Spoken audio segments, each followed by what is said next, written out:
Саламатсызбы, Эгембердиева Рабия Калыбековна. Мен студент Ибайдуллаева Саадат, АТК 319 тайпасы, Жалалабад колледжи. Бүгүнкү өтө турган сабагыбыз физика сабагы. Тема фотоэффект кубулушу. Сабактын максаты фотоэлектрдик эффект. Фотоэффект үчүн Эйнштейндин теңдемеси, фотоэффекттин кызыл чеги. Фотоэффект бул жарыктын таасири астында заттардан электрондордун бөлүнүп же жулунуп чыгуу кубулушу. Бул кубулуш биринчи жолу 1887 Герц тарабынан ачылган, бирок 1888 жылдан баштап Столетов тарабынан изилдене баштаган. Бул кубулуш эки түрдө болот: ички жана тышкы. Ички кубулуш бул молекулалардын, атомдордун жана иондордун электрондорунун ички өзгөрүүгө дуушар болуусу.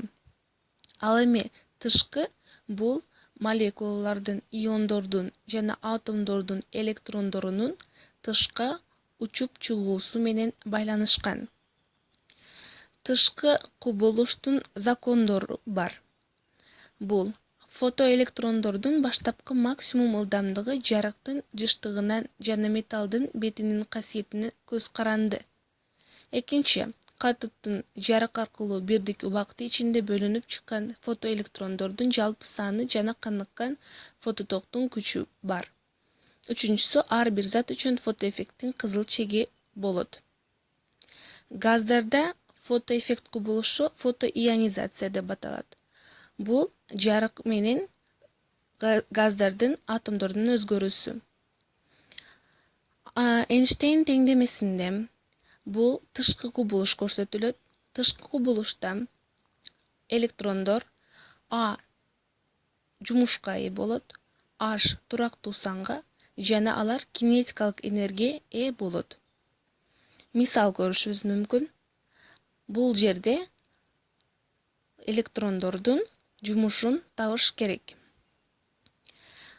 Рабия Калыбековна, сиз мурун бизге айткандай электр тогу менен индуктивдүүлүк токту Вен диаграммасын түзүп койгонбуз.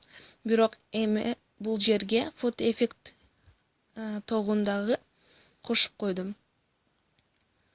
Бүгүнкү сабагыбыздын 3 максатына жеттик. Фотоэлектр эффект эмне экенин билдик, Эйнштейн теңдемесин көрдүк, фотоэффекттин кызыл чегин көрдүк.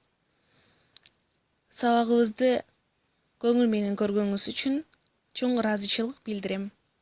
Сабагыбыз аяктады.